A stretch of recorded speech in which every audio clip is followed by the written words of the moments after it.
Brain Touch 9.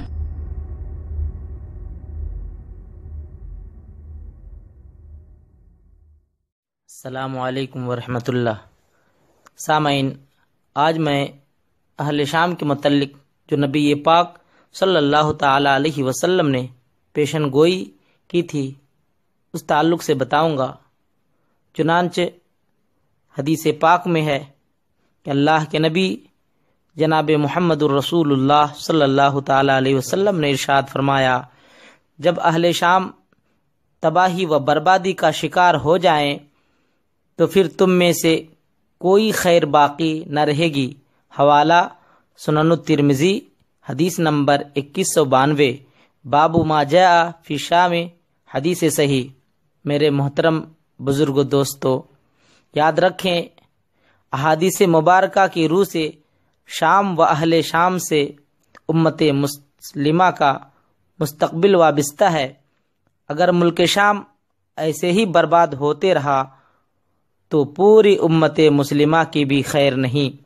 ویسے تو 90% برباد ہو چکا، اب جب کہ 5 سالہ خون ریزی میں 8 لاکھ بے گناہ بچے، بوڑھے، عورتیں شہید اور لا تعداد دوسرے ملک کے سرحدوں پر زندگی کے بھیک مانگتے ہوئے شہید ہو رہے ہیں، اور اتنے ہی تعداد میں زخمی یا معذور ہو چکے، لہذا شام مکمل تباہی کے بعد اب نزا کی حالت میں ہے۔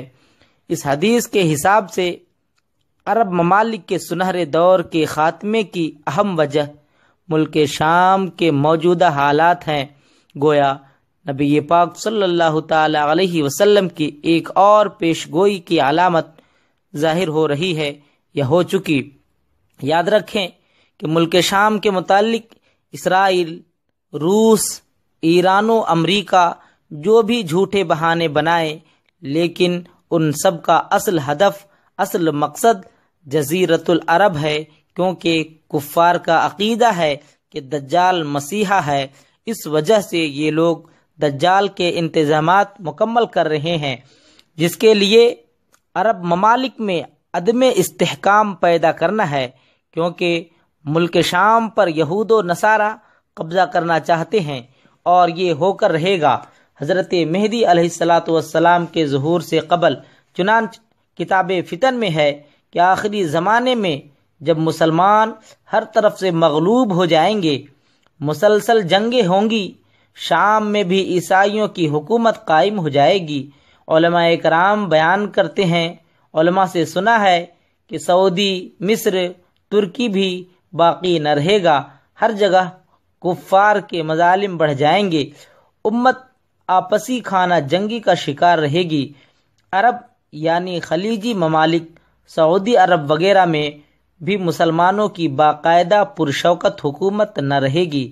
خیبر یعنی سعودی عرب کا چھوٹا شہر مدینہ المنورہ سے 170 کلومیٹر کے فاصلے پر ہے کہ یہود و نصارہ خیبر تک پہنچ جائیں گے اور اس جگہ تک ان کی حکومت قائم ہو جائے گی۔ بچے کھچے مسلمان مدینہ المنورہ پہنچ جائیں گے۔ اس وقت حضرت امام مہدی علیہ السلام مدینہ منورہ میں ہوں گے۔ برادران محترم، بتانے کا مقصد یہ ہے کہ آنے والے ادوار بڑے پرفتن نظر آتے ہیں، اور اس کے متعلق بھی سرکار دو جہاں صلی اللہ تعالی علیہ وسلم نے فرمایا تھا کہ میری امت پر ایک دور ایسے آئے گا جس میں فتنے ایسے تیزی سے آئیں گے جیسے تسبیح ٹوٹ جانے سے تسبیح کے دانے تیزی سے زمین کی طرف آتے ہیں۔ لہذا اپنی نسلوں کی ابھی سے تربیت اور ایمان کی فکر فرمائیں۔ موبائل کی بیجا استعمال، دیر رات جاگنے سے، فیشن اور یہود و نصارہ کے انداز اپنانے سے، نمازوں کو ترک کرنے سے روکیے، ورنہ آزمائش کا مقابلہ دشوار ہوگا۔ وما علینا الا البلاغ۔